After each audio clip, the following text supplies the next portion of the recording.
औज़ु बिल्लाहि मिनश शैतानिर रजीम। बिस्मिल्लाहिर्रहमानिर्रहीम। अजीज़ान मोहतरम, सलामुन अलैकुम।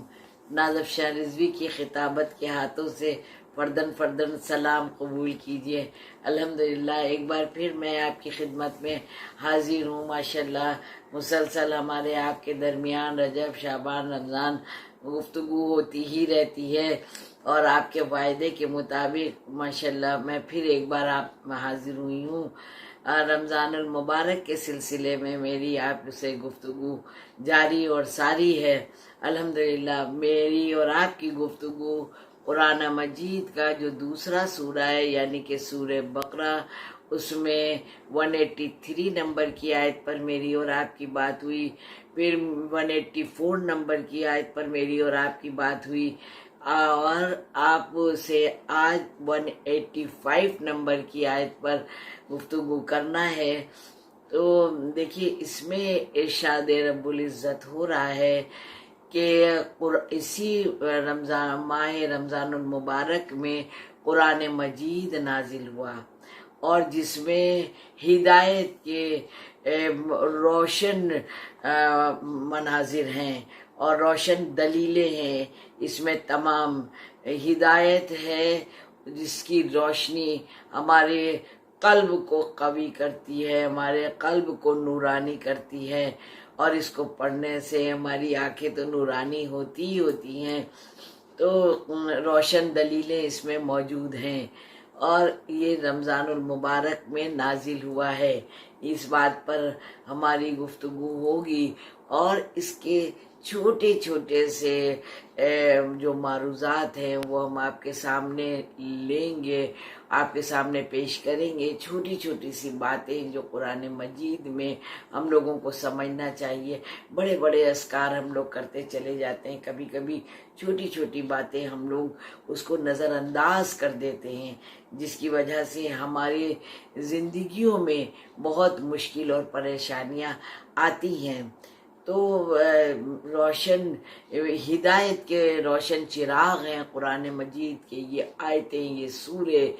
और इसीलिए मैं कहती हूँ कि कुरान मजीद को सादे दिनों में भी जो पढ़ा जाए, उसमें भी मैं कहती हूँ मजलिसों में मुसलसल मैंने पढ़ा और आज फिर एक बार मैं कह रही हूँ बच्चों से खास कर कि चाहे थोड़ा सा पढ़िए, जितना वक्त हो उतना सा पढ़िए, लेकिन लेकिन लेकिन तर्जुमे से पढ़िए, पता लगे परवरदिगारे आलम हमसे क्या कह रहा है। और जब आप इस तरह से पढ़ने लगेंगे ना, तो खुदा की कसम दिल जब नूरानी हो जाएगा, जब दिल रोशन हो जाएगा, तो आपको दुनिया और दीन दोनों में एक अजीब सा महसूस होगा। आपको दुनिया की कोई बुराई और भलाई ये सब का रोशन दलीलें हैं। इसके लिए हमारे दिल के दरवाजे अल्लाह खोल देगा और हमारे ऊपर कोई भी बात जो परवरदिगारे आलम को नहीं पसंद है तो वो हमारा करने को दिल ही नहीं चाहेगा। और जिसको अल्लाह तौफीक दे दे, जिसको अल्लाह ने नहीं तौफीक दी है, जो गुमराही के रास्तों पर है, वो उन्हीं रास्तों पर चल के अपने को सक्सेस समझ रहे हैं, अपने को कामयाब समझ रहे हैं, उनको चलने दीजिए। और ना सिर्फ चलने दीजिए, उनको डिस्टर्ब नहीं करिए, उनको परेशान नहीं करिए कि अगर वो हमको परेशान कर रहे हैं तो मेरा लाजिम है उनको परेशान करना, हरगिज नहीं। नहीं तो आपकी भी इबादतें नहीं कबूल है।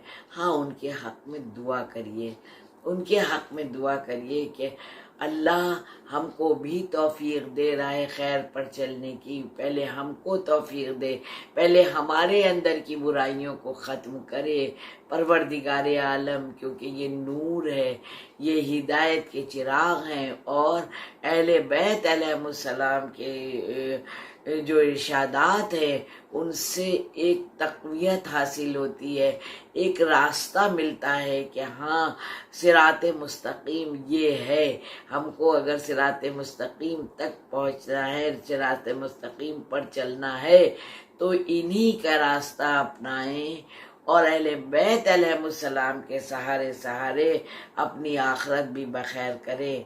ये रजब से मैं मुसलसल बता रही हूँ कि रजब और शाबान पूरा प्रैक्टिस का महीना था और अल्हम्दुलिल्लाह अब माशाल्लाह प्रैक्टिकल का महीना है, यानी कि रमज़ानुल मुबारक। हमारे आपके दरमियान को सूरह बकरा की 184 नंबर के पर बात हुई, फिर 185 नंबर पर बात करना है, जो मैंने आपकी खिदमत में अर्ज किया कि ये रोशन दलीलें हैं। इसमें तो राह खैर रोशन दलीलें हैं, ये नूर है और इसको कभी तर्क नहीं करना चाहिए। कुरान मजीद को अब तो डिवाइन पल्स में है, यानी कि जो मोबाइल है ना, इसमें एक ऐप है डिवाइन पल्स, उसमें पूरा कुरान मजीद है। आप कुरान मजीद का सूरा डालिए तो आपको वो सूरा बाकायदा आ जाएगा सामने, आप उसको पढ़ सकते हैं। और बगैर पढ़े तो कभी सोना नहीं चाहिए। मैंने शायद पिछले वीडियो में भी बताया है कि उलमा हज़रात बताते हैं कि अगर कुरान मजीद ना पढ़ो तो लगता है आज मेरी आंखें नजिस हो गई हैं, नजिस रह गई हैं। तो इन आँखों को नूरानी बनाने के लिए, अपनी ज़िंदगियों को नूरानी बनाने के लिए, अपनी ज़िंदगियों को कामयाब बनाने के लिए, अपने बच्चों को कामयाब बनाने के लिए, तमाम दीन और दुनिया की खुशियाँ पाने के लिए, अपने दिल में सुकून लाने के लिए ये मुबारक महीने हैं। जितना इससे हासिल कर ले कम है। अपनी तौफीक के एतबार से, अपने ज़र्फ़ के एतबार से, अपने आला म्यार आला सोच के हिसाब से बस कितनी लौ लगी है अल्लाह से। मैंने कहा ना कि गिन गिन के यहाँ लिया जाता है, 30 रोज़े, 30 सिपारे, इतना खुम्स और इतनी, ये सारी बातें ना गिन गिन के, मगर वहाँ वज़न में मीज़ान का मामला है तो वज़न में नाप तौल के लिया जाता है। तो वज़न अपने अमाल में कैसे आएगा जब हम ग़िज़ाए रूह से पुर रहेंगे, ग़िज़ाए रूह से पुर रहेंगे।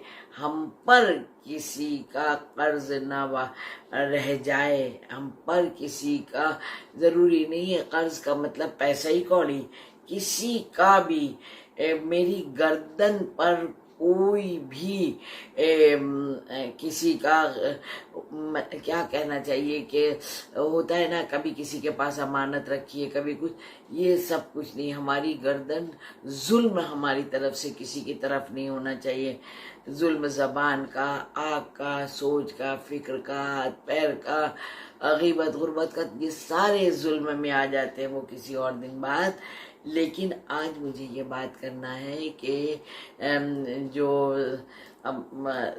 आयतुल्लाह मोहम्मद तकी ने जो फरमाया है, जो 6 चीज़ें बताई कि जिनके हम लोग कहते हैं ना कि अस्तगफार, हम भी बताया है मैंने कि अमल सीमा जो आप लोग रजब से कर रहे हैं वो अभी भी नहीं छोड़ना है। रजब, शाबान, रमज़ान, ये तीनों महीने अमल सीमा का जो मेरा वीडियो बताया है और किताबों में भी मिल जाएगा, वो करते रहना है। उसमें 4 तस्बीहां तो हैं ही है अस्तगफिरुल्लाह पढ़ने की, लेकिन चलते फिरते, उठते बैठते, उमूर खानादारी करते हुए भी सलवात और अस्तगफार नहीं छोड़ना चाहिए। सलवात से वज़न आता है, मेरी तौबा भी कबूल होती है, मेरे गुनाह भी माफ़ होते हैं और जो फ़ायदे हैं वो हैं।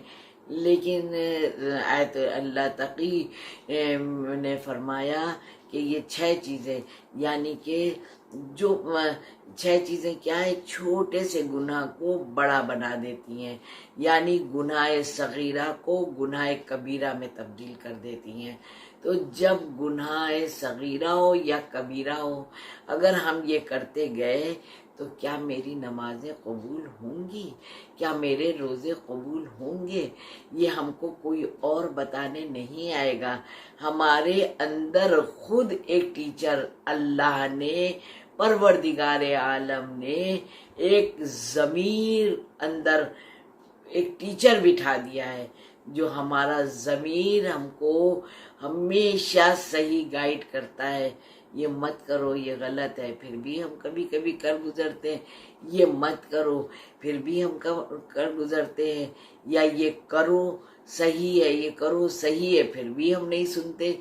तो परवरदिगारे आलम की ये नाफरमानी हुई ना, तो कहा अरे छोड़ो, छोटा सा तो गुनाह है, छोटा, ये बात ऐसी, वो बात, अरे थोड़ी सी गीबत कर ली तो ये, अरे उसने भी तो मेरे साथ बुरा किया है, तो छोटा सा तो ये हम गुनाह को गुनाह ही नहीं समझते हैं।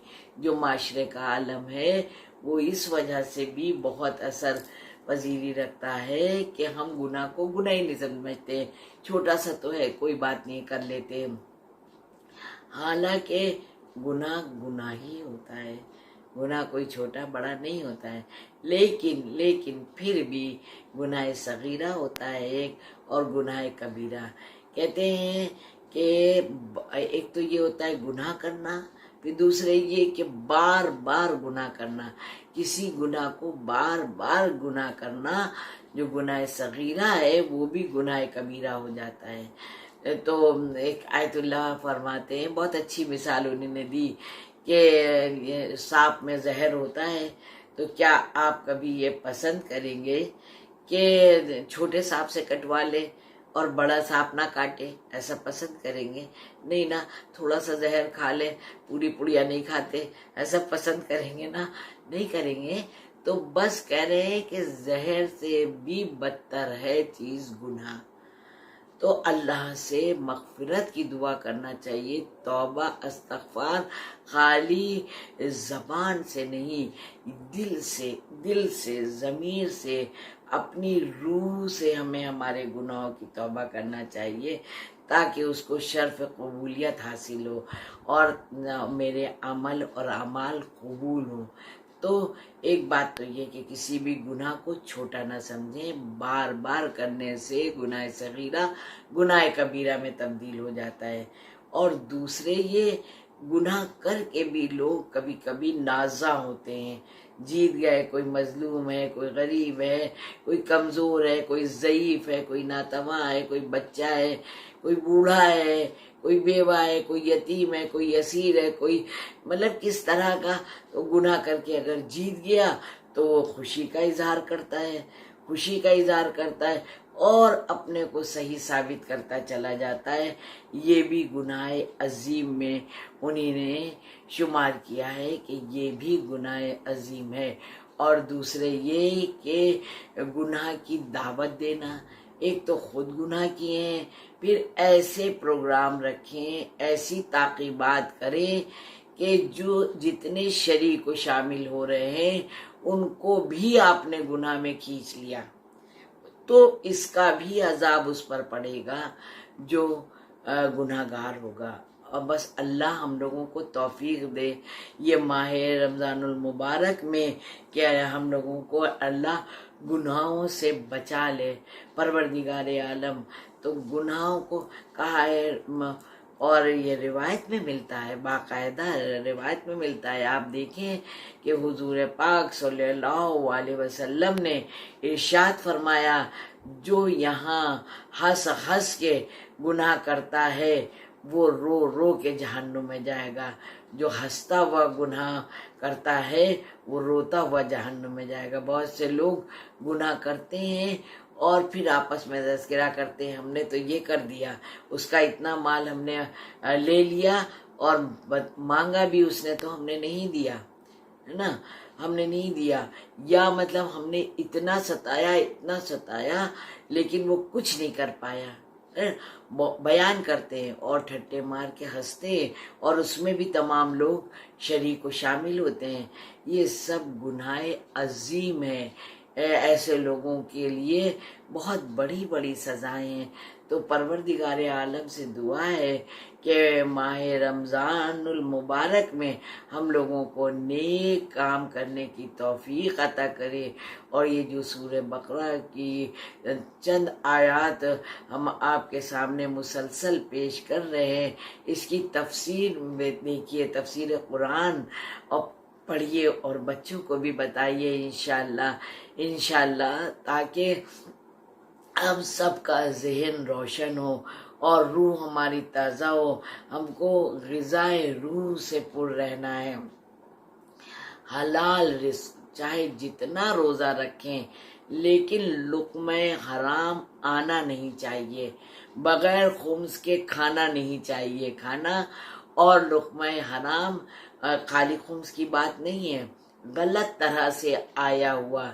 ये अब मैं थोड़ा सा एक वाक़या जो आप लोगों का सुना हुआ होगा, लेकिन इस मुनासबत से मेरे जहन में आया, सुना है ना आपने मजलिसों में, बारहा शायद हमने भी पढ़ा होगा कि जब मौला अली अलैहिस्सलाम अल्लाहुम्मा सल्लि अला मुहम्मदिन व आले मुहम्मद वाजिल फरजुम जितना काम कर लेते थे बस उतनी उजरत लेते थे। और पूरे दिन, अगर पूरे दिन की देना भी किसी ने चाहिए, कहा नहीं, किसने देखा है अगला वक्त, अगर नहीं खुदा ना करे कर पाए तो ये सब तो ऐसे रोल मॉडल हैं हम लोगों के सामने। तो हम लोगों को भी जिस काम में लगाया गया है वहाँ जिम्मेदारी से काम को पूरा करें, अपने रोज़ों को सही करें, वक्त से नमाजें पढ़ें, सदका बहुत दें, सदका खैरात बहुत दें, और अमल और अमाल गुस्ल करें, अमल करें। हर दिन की नमाजें हैं, वो भी मुझसे जो होता रहेगा वो मैं बताती रहूँगी। पहली रमज़ान की भी 2 रकात नमाज है और तमाम, इसीलिए मैं कहती हूँ कि नहजुल बलागा है, सहीफ़ सज्जादिया है और मफातिल जनान है, ये सब जो है आप अपने पास रखें। जिनके पास है उनके लिए वाकई बात वो काबिल तारीफ़ लोग हैं, लेकिन इस वक्त ज़रूरत है, वक्त की ज़रूरत है। अपने तो कर ही रहे हैं हम लोग, लेकिन बच्चों पर पूरा फोकस रखें। बच्चे रख पा रहे हैं तो रखें, नहीं रख पा रहे हैं तो ये जो ताक़ीबात सारी चल रही हैं, जिस पर पूरा रमज़ान मुनसिर है, जिस महीने पर कुरान नाजिल हुआ और जो इसके बेस है कुरान, हर चीज़ की एक रूह होती है, जैसे नमाज की एक रूह है ना, मुसल्ला बिछाया खड़े हुए, तो ये एक जाहिर है। लेकिन हम किस तरह से पढ़ रहे हैं, अपनी नमाज को कितना खुशू और खुशू के साथ पेश कर रहे हैं, उसकी बारगाह में मसनवी चीज़ें, दुनियावी सारे मामलात को भूल के हम उसकी बारगाह में खुद को कैसे पेश कर रहे हैं, अपने गुनाहों पर कितना लरज रहे हैं, कितना खौफ इलाही है मेरे दिल में, और साथ साथ कितना इश्क इलाही है और इश्क अहले बैत है मेरे दिल में। जब इन सब चीज़ों के साथ इबादत होगी तो उसका मर्तबा ही क्या होगा। अल्लाह से दुआ है परवरदिगार आलम से कि हम सब की इबादत को कबूल फरमाएं, सब अच्छे रहें, 2 रकात नमाज पढ़िए, हाजत की भी कि परवरदिगार हम सब की सेहतें अच्छी रहें, ताकि ये सब अमल और अमाल कर सकें और दूसरों के काम आ सकें। और खुम ज़कात जो भी निकालें, सदका खैरात, वो घरों में नहीं रखें, जब तक ज़रूरतमंद तक नहीं पहुंचता है वो माना नहीं जाता है। अल्लाह हम सबको नेक तौफीक दे और आप लोगों को भी मौला की ज़मानत में दिया। मिंबर से नाज की दुआ है कि मौला का जल्द से जल्द ज़ुहूर हो इंशाअल्लाह, और बीवी का रोज़ा तामीर हो, सब शाद और आबाद रहे। आप लोग भी नाज़फ़ रिज़वी को और उनके बच्चों को दुआ में याद रखिएगा। वस्सलाम।